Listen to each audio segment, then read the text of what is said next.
que você possa fazer uma diferença. Quantos podem dizer amém? Quando a gente às vezes olha para a igreja no domingo à noite, irmãos, o nosso caminhar com Deus, ele é livre. Às vezes nós nem precisamos de um pregador, nós nem precisamos de um músico.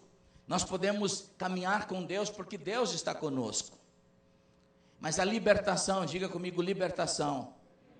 A libertação, ela precisa de uma gerência, de uma intervenção ministerial, humana. Se nós não entrarmos nessa brecha e entrarmos nessa intervenção de que as pessoas que não conhecem, não sabem caminhar com Deus, elas nunca encontrarão a libertação. Por isso, nesse texto fala muito de intercessão. E Deus chama pessoas para serem intercessores. A conferência é sobre adoração, mas interceder, sacrificar, também é adorar. Diga comigo, orar é adorar.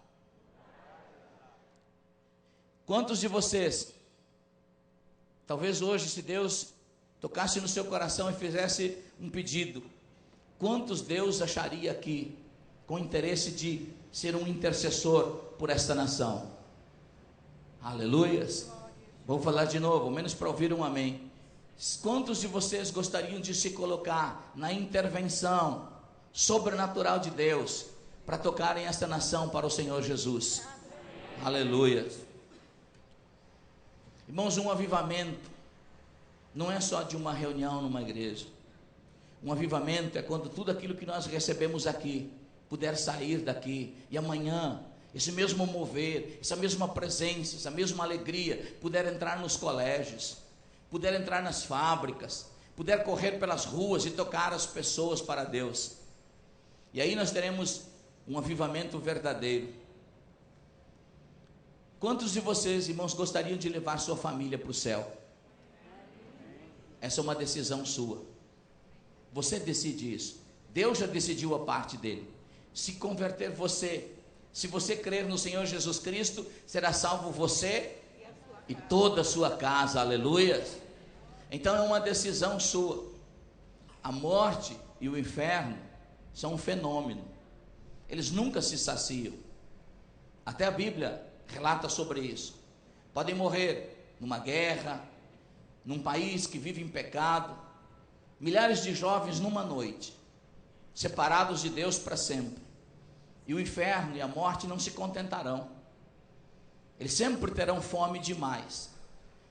Mas se a morte e o inferno é um fenômeno, o céu também é. O céu nunca se enche, nunca se sacia. Você pode levar sua família, seus amigos, e sempre haverá lugar para tantos quantos habitarem nessa terra, também um dia poderem habitar no céu. E eu espero que a igreja se desperte para levar as pessoas para a eternidade com Deus. Quantos podem dizer amém? Amém. Irmãos, nesse texto existem algumas perguntas, o começo dele, umas perguntas às vezes até básicas. A gente ouve muito isso como pregador. Às vezes pessoas se questionando, e talvez você já ouviu essa pergunta. Por quê? Aquela pessoa que era bonzinho, segundo os padrões da sociedade, morreu. Uma fatalidade qualquer desse mundo, ela morre. E aí de repente você ouve a história de um que é bandido, que é ruim, que já fez todo tipo de mal, e que já levou tiro, passou acidente e não morreu. E aí existe aquela pergunta: por que esse que é bom morreu, e esse aqui que é tão ruim não morreu? Quem já ouviu menos essa expressão, já questionou, faz assim. É muito comum isso. E a Bíblia traz resposta. Porque Jesus começa respondendo nesse texto exatamente sobre isso. Ele diz a um grupo de pessoas: vocês pensam que os galileus, cujo sangue foi tirado do próprio corpo deles, e onde os próprios galileus faziam seus sacrifícios de animais, o sangue humano era colocado junto. E o sangue, ao menos nessa época, no contexto religioso do tempo, o sangue humano, ele tinha uma importância vital, superior, e de repente ser misturado com o sangue de um animal.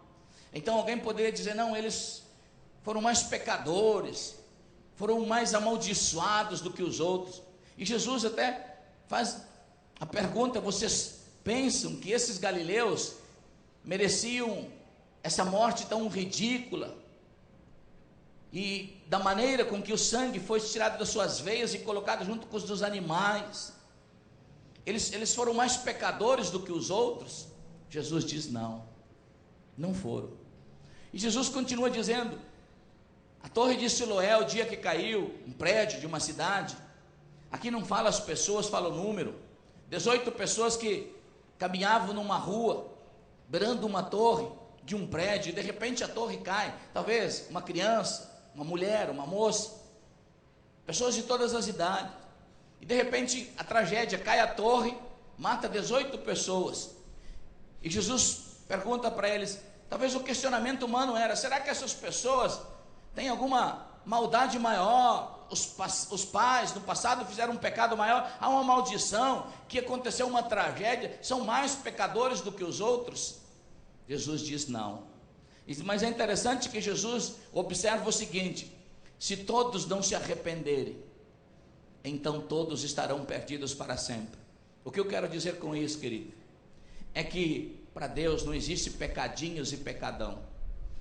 A diferença do que nós pecamos, em termos de responsabilidade e consequência, é mais uma coisa pessoal, mas em termos de separação, com Deus é uma só.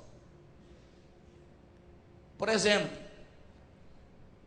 não é o pecado de alguém que talvez a gente considere, esse é bonzinho, mas se ele não se arrepender, ele também quando partir dessa terra, ele estará tão separado de Deus, quanto alguém que fez tragédias e horrores nessa terra. Por isso que Jesus diz a todos, sem exceção, os que viveram segundo os padrões morais e sociais da cidade, viveram aqui, mas não tiveram uma experiência com Deus, não tiveram uma experiência com o arrependimento, eles estariam separados de Deus, tanto quanto aqueles que viveram à margem da sociedade, impedidos inclusive, talvez em reclusão, em presídios, porque quebraram as leis sociais e morais, foram os bandidos, os maus da sociedade. E então Jesus diz assim, todos devem de se arrepender. Sabe por quê, irmãos? Porque para entrar no céu, não é segundo o padrão social e nem moral da sociedade, para entrar na eternidade com Deus, precisa passar pelo sangue de Jesus Cristo e pelo arrependimento todos.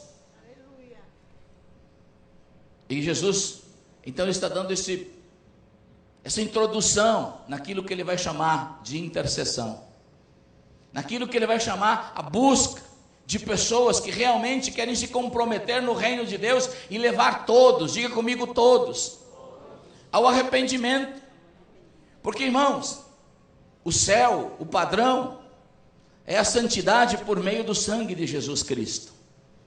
E a gente, então, tem que aprender a evangelizar, a levar, de que todos os que cercam a gente têm que passar pelo padrão de arrependimento, porque senão eles vão estar perdidos para sempre.